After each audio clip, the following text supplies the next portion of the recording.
Mr. Commissioner, there's just one item of business to resolve a point that Mr. Lowe's was asking about. I'll ask Mr. Lund to pull up the document, ringtail CAN 012736. This is the document that Mr. Lowe's had in front of him as he was asking questions. I'll ask Mr. Lund if he can to zoom in on the small print at the bottom in the middle, which shows the source of this document. And just by way of assistance, if I can take a moment, I may be able to try to assist with this document. It shows as being from Deborah Snedden's computer system. And if we look at the document itself, there are some parts that are incomplete sentences and the like, which suggest that it's a draft as opposed to the final version of the document. Ms. Snedden, I haven't shown this or asked you about this today, although I may have done that. My copy has highlights that suggest I may have shown you in the course of an interview, possibly. But do you recognize that document? Yes, when looking through the binders over the course of the day, I noticed that there's several versions of this, and I believe this is a early draft. All right. And then my understanding is that 526A is the final version. Mr. Lowe's is nodding yes to that. So this suggests this is a draft. And on that footing, I'd suggest it may be appropriate, given the questions that were put, to have this marked. Mr. Registrar has indicated it may be helpful to mark it as 526D, so it's paired with the other documents. And that's the one item I wanted to address. If I could ask that be marked, please. That'll be marked as 526D in sequence with the others. And Mr. Commissioner, in place of Brenda Gertner for the First Nations Coalition, Anya Brown, ANJA is her first name, is appearing with questions next. Thank you, Mr. Commissioner. With me is my colleague, Crystal Reeves. And with the leave of the Commission, I would ask that I cover the bulk of the questions this morning, and if Mr. Commissioner agrees, Ms. Reeve would attend to a few questions at the end of my cross-examination. Thank you.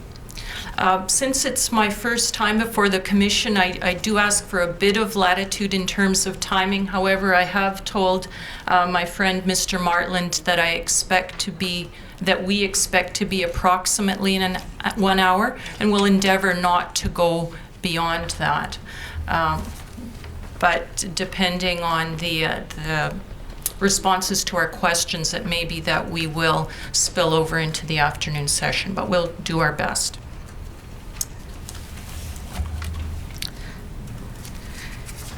Mr. Lund, if you could please pull up our document, tab 9.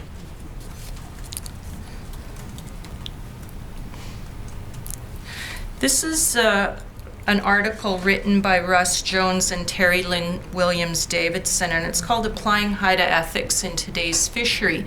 And it's an article that's excerpted from a book that was published in January 2000 called Just Fish, Ethics in Canadian Marine Fisheries. And I'm wondering if anyone from the panel is familiar with this article. This was the first I have seen it in the materials for the Commission. And the same with myself. Thank you. I only have one question with respect to that, and it's at page 110 of the article. Now, my question is probably directed to Mr. Tatey, because the reference in the article that I'm going to take you to, it's simply one line that talks about the Haida Watchman program. And what the article says is that the Haida Fisheries began a watchman program in 1990, and that over the past 3 years they'd been conducting detailed creel surveys in cooperation with a majority of the fishing lodges that are operating within Haida territory. And what I was wondering, Mr. Tatey, was whether there's any First Nations involvement with the creel surveys that take place on the Lower Fraser River. So I've not seen this article either. Direct relation, no, the project itself, when it comes to the creel survey that I conduct, there's no partnership or anything of that nature with any First Nations group. in the lower river. I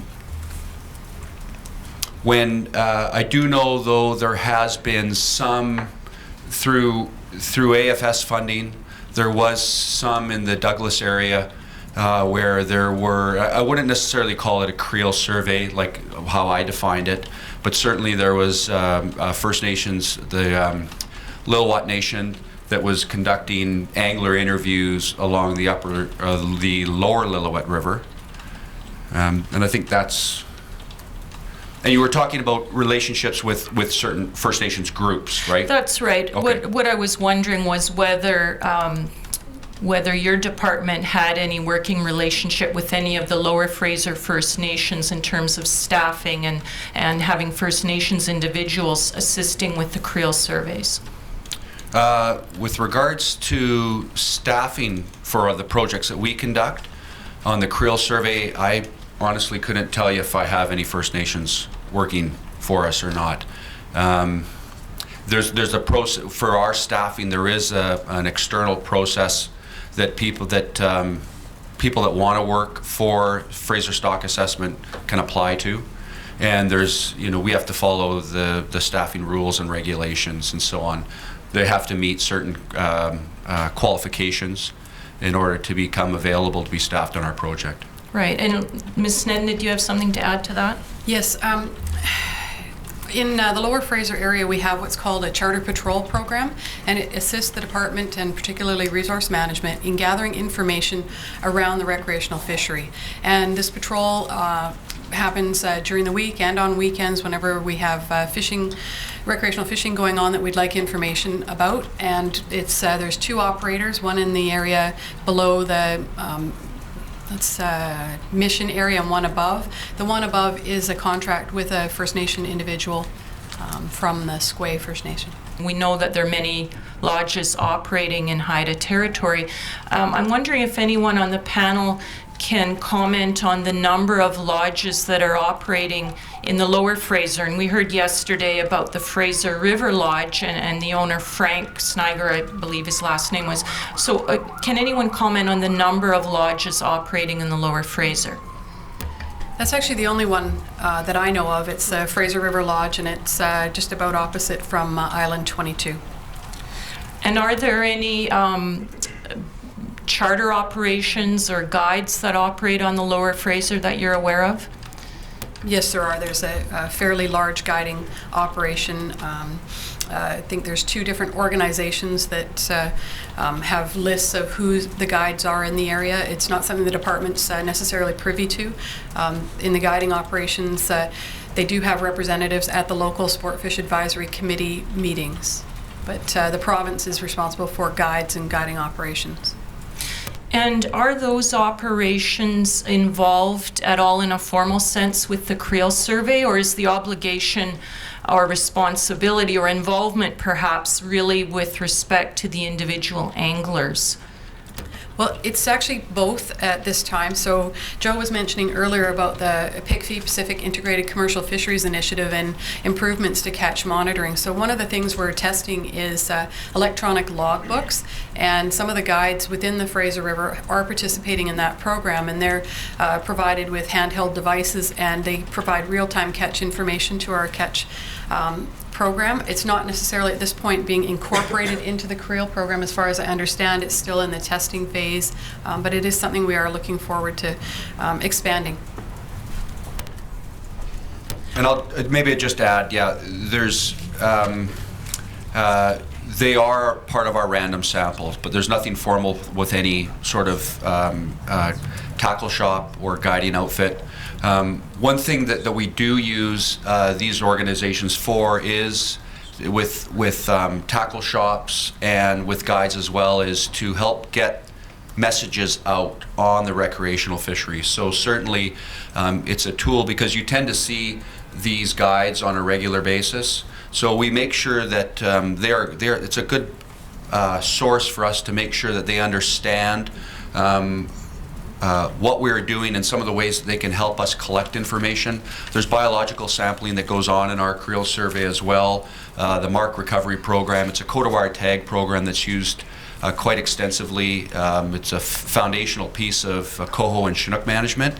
Tackle shops are head depots in a lot of cases for the collection of this information.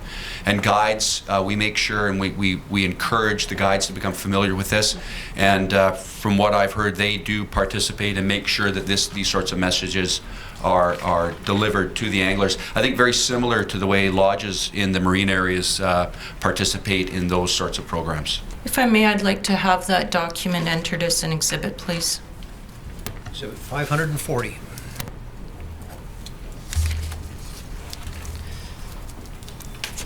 If I could have Mr. Lund please turn up our tab 18.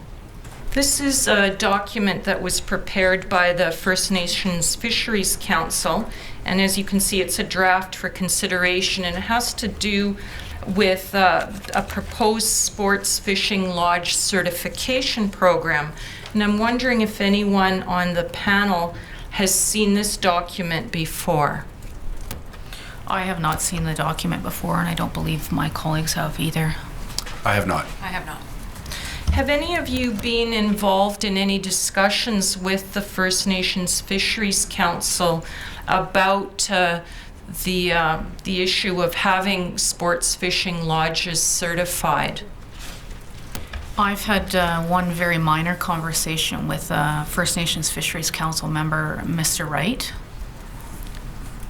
And was that in relation to the Lower Fraser or the entire Fraser or perhaps some other part of the BC coast? We spoke about BC in general. And I would just add that the conversation we had was that the Fisheries and Oceans Canada does not license businesses, of which lodges are considered to be. We encourage the First Nations Fisheries Council and I believe some members of Haltzik First Nation to engage with the business operators themselves as well as the province of BC on any type of certification program or protocols within their respective areas. Does DFO have any view on whether this sort of certification program, not this specifically, but a certification program in general, would be beneficial? Yes, we have had discussion with the province of BC, the Sport Fishing Institute of BC, and we have been a contributor to the CTAG program, which is a Certified Tidal Angling Guide program, which has been led by the Sport Fishing Institute of BC with contributions from the province of BC and ourselves. And I just quickly looking at this, there's some very similar principles that are part of the CTAG certification program. Do you agree that certification programs may be a way to help build relationships between DFO and First Nations and recreational fishers? I think it could be.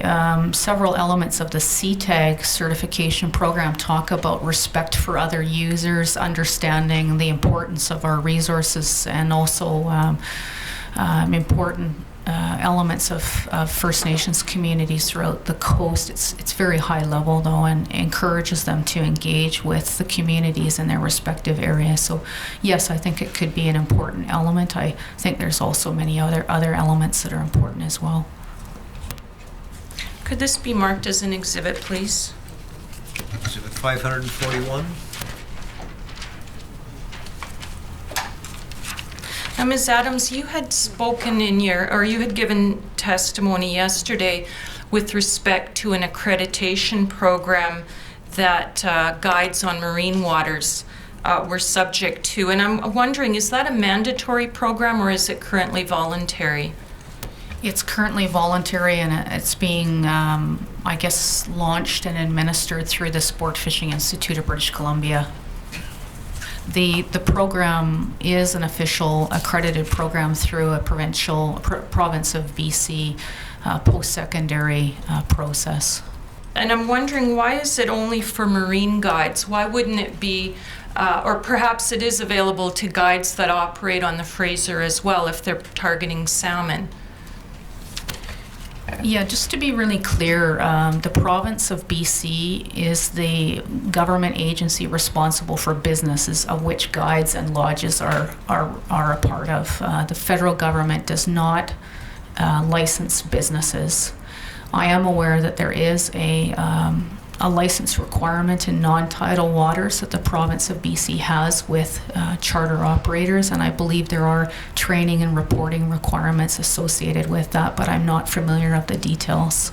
So in terms, just to make sure I have it right, the accreditation program that you spoke of yesterday, is that a program that's offered by DFO? No, DFO does not license or run a certification program for businesses. All right, thank you. Now, we've heard yesterday and also today, and also seen in some of the documents, a discussion about electronic logbook monitoring, and that this may be a way to improve catch monitoring overall. Do I have that right? It's one of the tools that we're looking at to complement catch monitoring programs or get real-time data. It's certainly not the only one. As Joe mentioned earlier, there's lots of different ways of collecting information. We also, in some of our marine areas where we don't have sufficient funding, or perhaps we have poor weather days, we may also do boat trailer counts in key parking lots where people launch their boats. So there's a number of different techniques that we use. And with the electronic logbooks, would the guide enter information for each of the anglers that are in his or her boat, or how exactly does it work? Yes, it's quite a good system. It actually, I think it started with some of our test fisheries and then has been used in a number of First Nation fisheries, particularly commercial fisheries. But for recreational fishers, they have a process where as soon as the line goes into the water, it starts recording that, and it records it for each participant that's on that vessel, that's on that recreational fishing vessel. Mr. Martland took you to PPR number 7, and I'm not going to turn that up, but the particular paragraph that was referenced to was a 2007 draft paper that was prepared by the Chilliwack River Watershed Society, and there was a bit of discussion about that yesterday. So, Mr. Lund, if you could please turn up R tab 11. And I just would like to take the panel to that paper and ask some questions. If we could go firstly to page 19.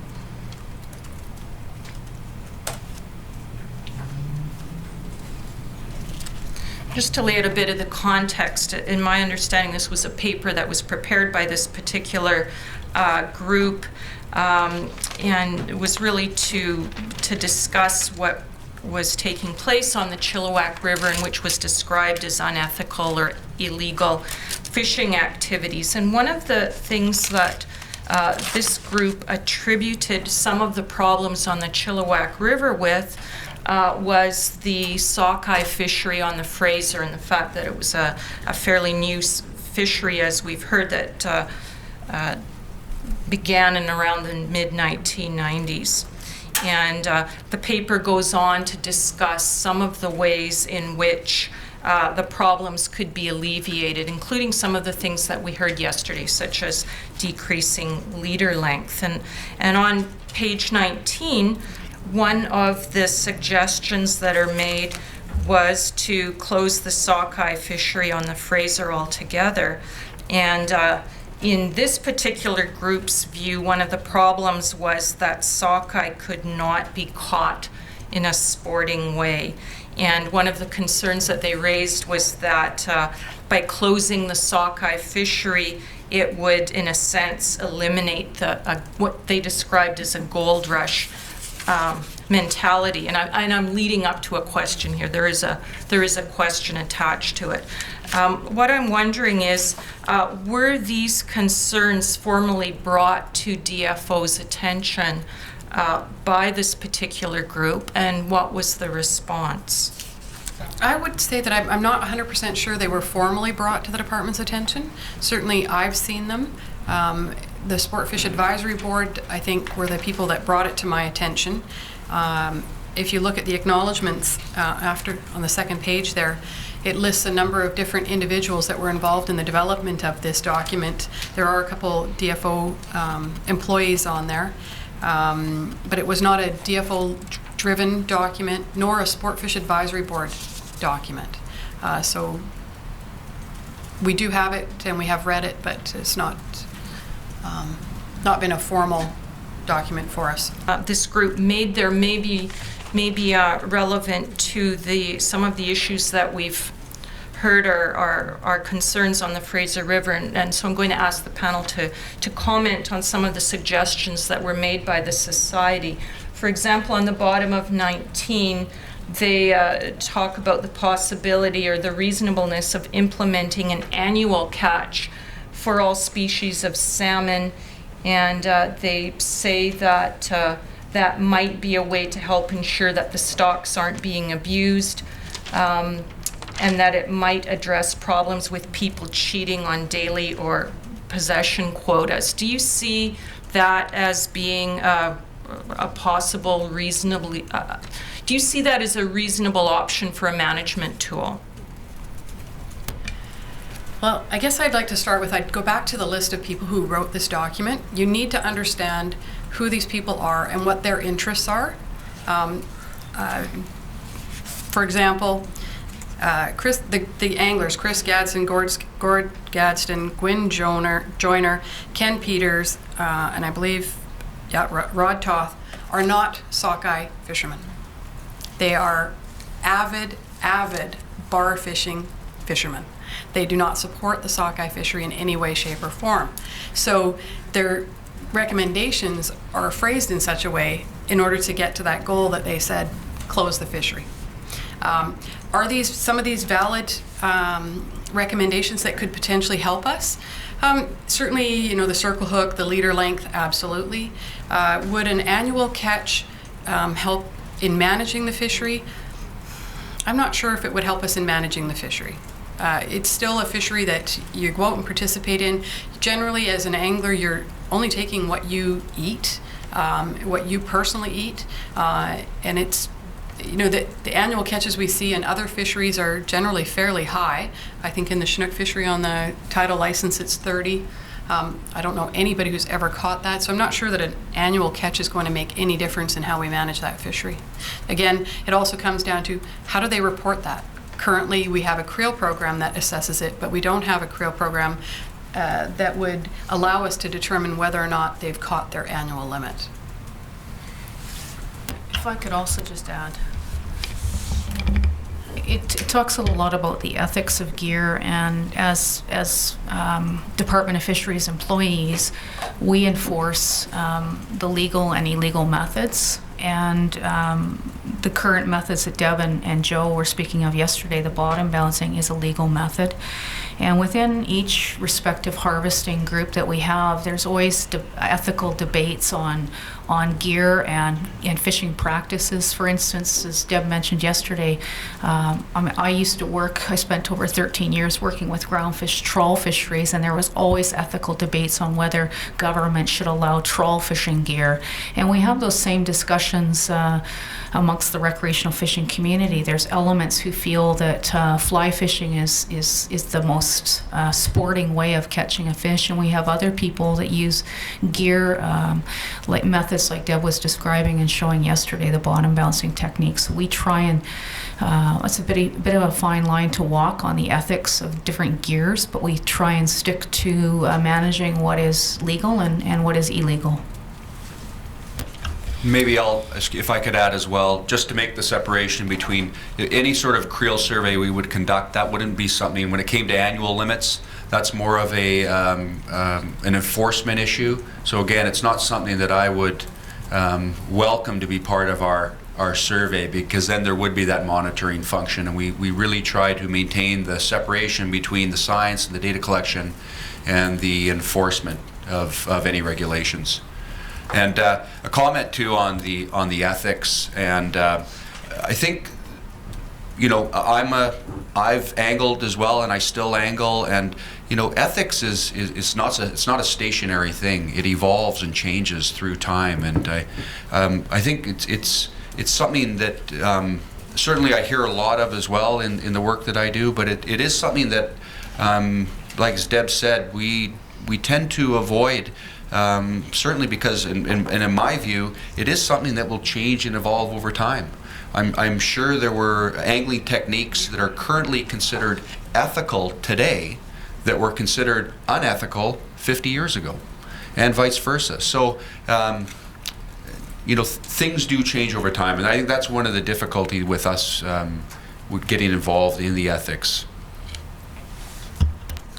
Now, one of the other suggestions that was made, and this is actually towards the bottom of page 20, is whether mandatory licensing for recreational anglers might be one of the ways to deal with what this particular group identified as a problem. And my question is whether training for first-time recreational anglers or applicants for such licenses is something that the department has turned its mind to.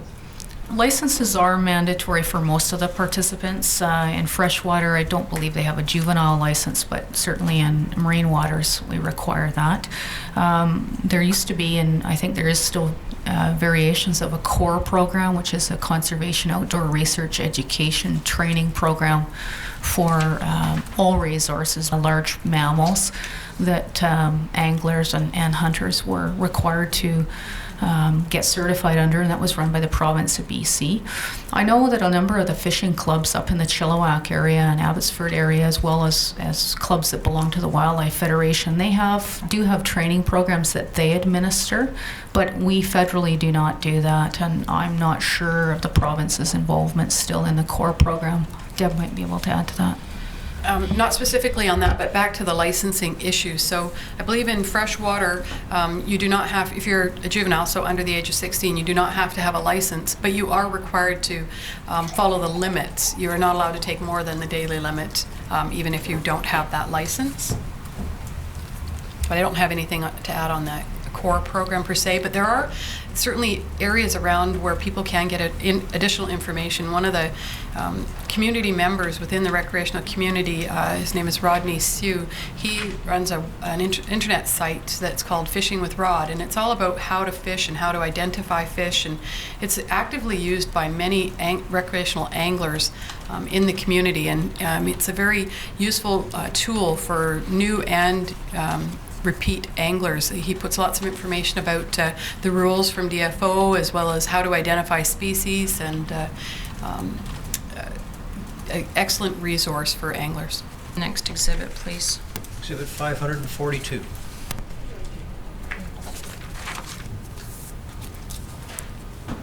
Now, I have a few more questions for the panel, specifically on the issue of training. And Ms. Adams, yesterday you compared a recreational angling license loosely to a driver's license, and that was really in response to Mr. Martlin's questions about whether there's some sort of a cap on the number of licenses that can be issued each year. But in order to get a driver's license, one needs to undergo some testing, and the same thing is true for example, operating a small boat. And it used to be that anyone can do that, but as a result of probably safety concerns, there's now, I believe, an online test, a fairly simple one, but one that requires the applicant to demonstrate some knowledge of small boat operation and the rules on the water and that sort of thing. And when one passes that test, then one can conceivably apply for the license. So my question is whether the department has considered doing that as a requirement for anglers. And I would think that with your seasoned anglers, there would certainly be a backlash for doing that sort of thing. But is it something that's being considered for new applicants? Fisheries and Oceans Canada has not run angler education programs. We work closely with the fishing clubs and organizations, and certainly an element is part of the CTAG program, the Certified Tidal Angling, is around educating their participants that they're taking out on the water around species identification, around current government regulations, and around releasing fish in the least harmful manner. We've generally worked with the community groups to try and deliver that and not come from government directly. Now we saw yesterday the angling guide, which is about 80 pages, and we've also heard that the regulations are very complicated, and one of the purposes of the guide is to put the regulations into an understandable format. So when one applies for a license each year, is the guide part of the package that comes with the license, or how do anglers obtain the guide? The guide is available online, and the guide is also just, well, the guide that the federal government produces. Our distribution is to all of our vendors who issue licenses, so Army and Navy, Walmart, Canadian Tire, independent tackle stores. They all receive copies of the sport fishing guide to accompany the issuance of a license. It's not stapled to the license, but it's certainly available at those distribution centers as well as our DFO offices, and it's available online. The problems that arise for recreational anglers, or that give rise to certain concerns, and that especially with respect to sockeye, it's a fishery that can change very quickly from year to year, and during a particular season sometimes from day to day. And we've heard about selective fishing and the different types of gear types that need to be used, and that being able to act as a responsible angler on the Fraser also requires knowledge of being able to identify the fish.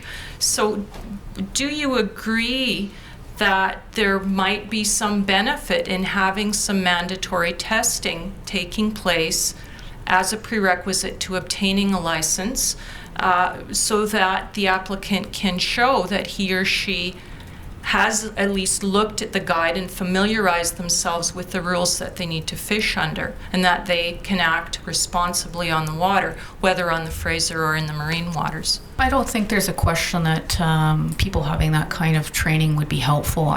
We tend to rely on the organizations that we work with to deliver those programs. I was involved back in the late 90s and early 2000s working with the BC Federation of Drift Fishers and Wildlife Federation members in doing something a bit informal called Fish Smart. And that program was an add-on to our Salmonids in the Classroom program that the department implements, and it was about education and awareness and species identification and the rules of the road. And we tend to also use the sport fishing guide that we looked at yesterday in terms of species identification and rules and regulations as another piece of that. Right now, the responsibility is completely on the individual angler to familiarize him or herself with the guide or the regulations, and to ensure that they are in compliance with everything that they need to be, and also acting ethically on the river. And on top of that, to keep themselves informed of openings and closures and that sort of thing. Is that right? Yes, that is correct. Mr. Lund, if you could please turn up Exhibit 526A. And if we could go to page 2, please.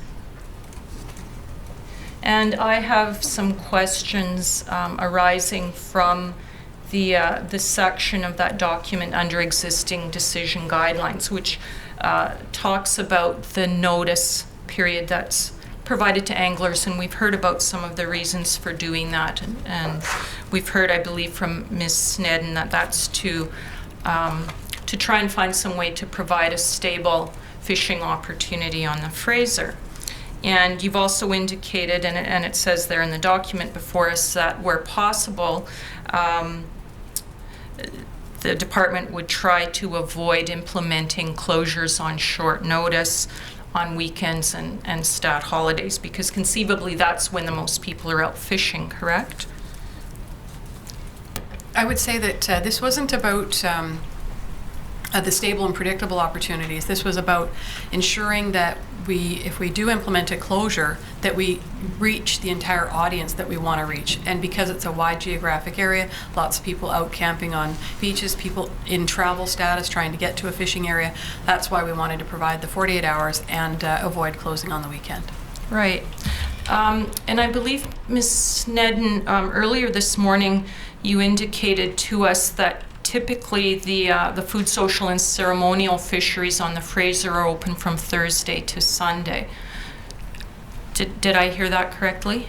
I said the Setnet fishery and the Mission to Hope area, and it's actually the Mission to Sawmill Creek area. All It's right. quite different downstream of that. Okay. Now, what I'm wondering is, because it says that this 48-hour window and not advising of closures on the weekend wherever possible, that that's something that the department is committed to following, subject to conservation. But I'm wondering, what would the department's response be if you received information, say late in the week, that the forecast had been significantly downgraded such that the FSC requirements could not be met? What would the response be in that case? If this has happened, we have closed the fishery with very short notice, much less than 48 hours and on a weekend. And how would that notice be disseminated? That's definitely our challenge. I mean, it would be out through our fishery notice system, which goes out through the internet, goes to all the tackle shops, all the people who issue licenses, goes to all people who have signed up to receive fishery notices. It goes to DFO staff, particularly enforcement officers, and other staff like Joe's Creel staff who are out on the river. In some cases, we've actually gone out to boat launches and put copies of the notice on all the cars parked in the lot. We do our best to get that information out to as wide of an audience as we can, as quickly as we can. It may be that you can't speak to this because it's an enforcement question, and if you can't answer it, I'm sure you'll let me know. But are any one of you able to tell us what the potential penalty is for a recreational angler who continues to fish during a time that's closed, or that's been declared as closed by DFO? I don't have the schedule in front of me. I know there is an exhibit of the BC sport fish regulations, and the penalties are listed in that. Is it a ticketable offense then? My understanding is officers can issue a ticketable offense, but they may also issue a court appearance. It's their choice. Can we just have a minute to find it in the sport fishing regulations? Thank you. We've just found it in, which exhibit is this, Deb? The BC Sport Fishing Regulations. It's under Canada. Canada, tab 2. And it's on page 45. And it's listed under item 62. And fishing for salmon during a closed time, the ticketable offense is $250. Mr. Lund, the CAN number is, Can you tell me what list it is on? it's Canada's recreational fishery management list, number 2. Mr. Commissioner, this is the regulations, and I think we're generally treating law, regulations, and acts in a separate category. So if that's correct, I don't know that we need to mark it. And that's the reason for my hesitation in asking that it be marked, but I'll certainly follow what the practice has been so far. That, I see some wisdom to that. So perhaps the page 45 from this version, ringtail CAN 002461 could be marked as an exhibit. Thank you. Exhibit number 543. And just because I always like to have as clean a record as we could, if Mr. Lunn, if you could go to the first page, and this is exerted, as we'll see from the first page, from the BC Sport Fishing Regulations 1996, the Canadian regulations. Thank you.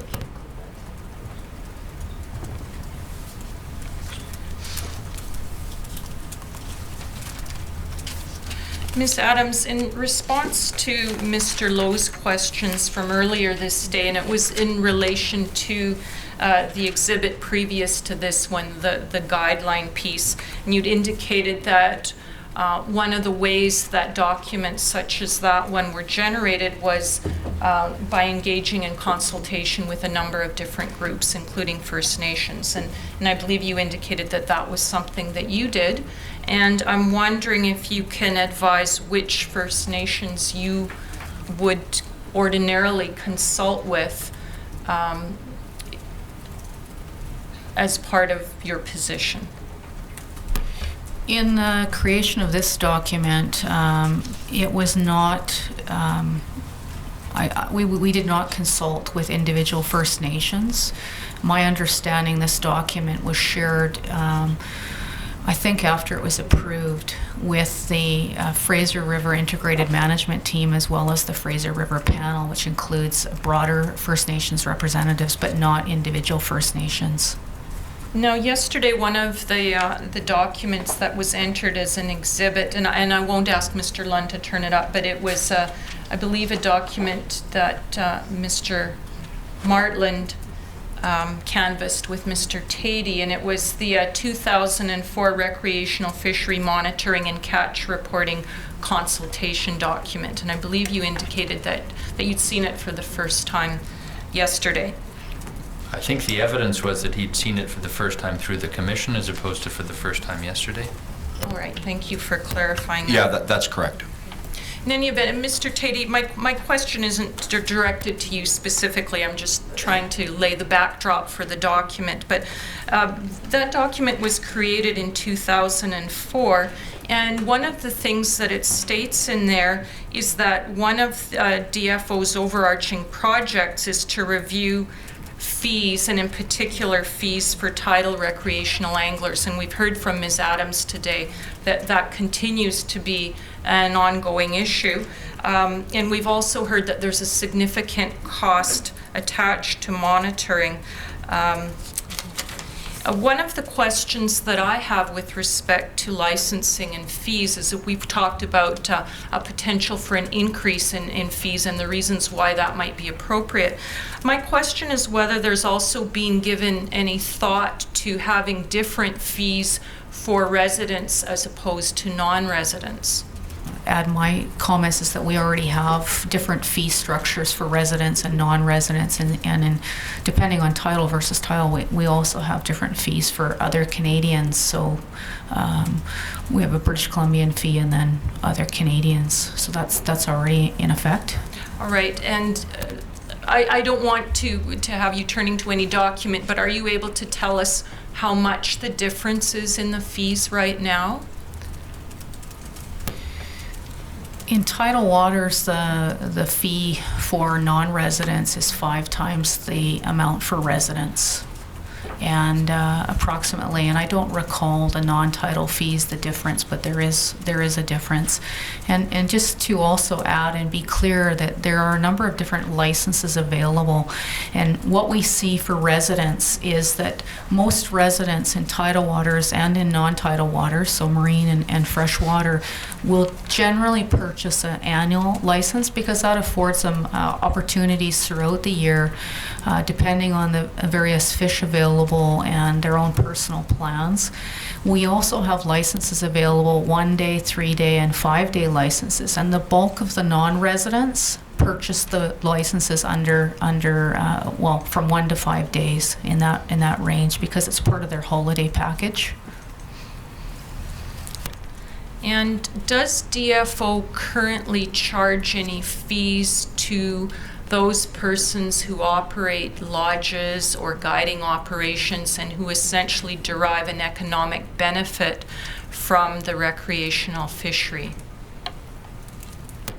Once again, just to be clear, the Department of Fisheries, we only license fishers. So people who fish, we don't license businesses. That's done by the province of British Columbia. Mr. Registrar, if you could turn up, please, our tab 18. Or I'm sorry, the Commission's tab 18, which has not yet been entered as an exhibit. This is a briefing note that was prepared for the Deputy Minister in 2007. And the title is Fraser River Recreation Fisheries for Sockeye. And it summarizes at the top the situation on the Fraser in 2007, where there was a problem with the run. They'd been downgraded to 1.6 million, whereas the initial preseason forecast was at 6.3 million. And one of the reasons for the briefing note, as identified, is that there was a concern that First Nations had advised that their food, social, and ceremonial needs would not be met. And one of the concerns identified on page 2 and summarized on page 1 is that various measures to reduce encounters with recreational anglers hadn't worked. On page 2, it indicates there that what had been observed, and this is at the second bullet, was that there had been little to no cooperation from the recreational community to utilize selective methods of fishing designed to avoid sockeye. And the next bullet talks about some of the things that the department was engaged in trying to consult with the recreational community about the problem and to encourage selective methods. I'm wondering if anyone on the panel was aware of this concern in 2007.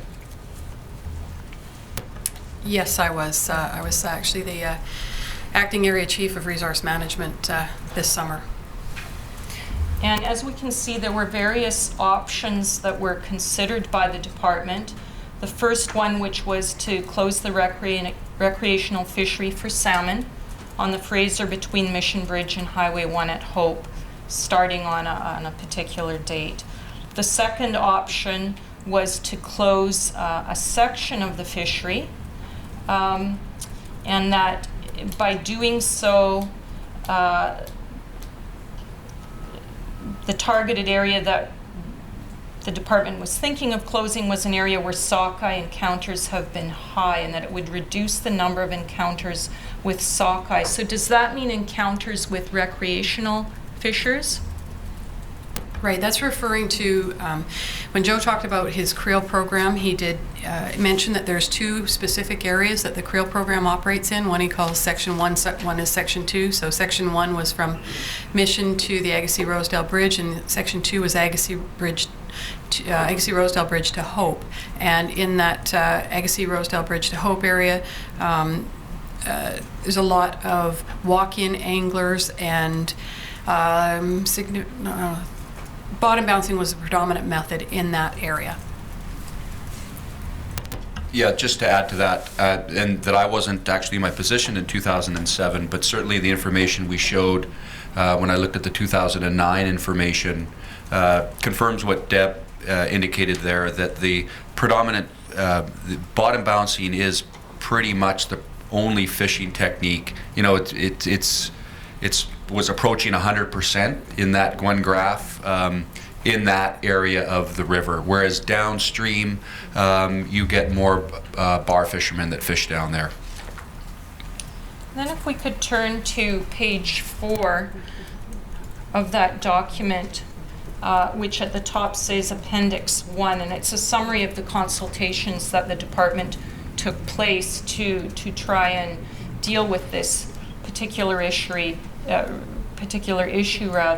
It talks about the issuance of fisheries notices, enforcement staff at the second bullet, on the water engaging with anglers, and then the third bullet says that staff had met with both upper and local Fraser Valley Sport Fishing Advisory Committee members, and that the meeting ended with members of that organization agreeing to reinforce the no fishing for sockeye and to take all measures possible to avoid sockeye encounters.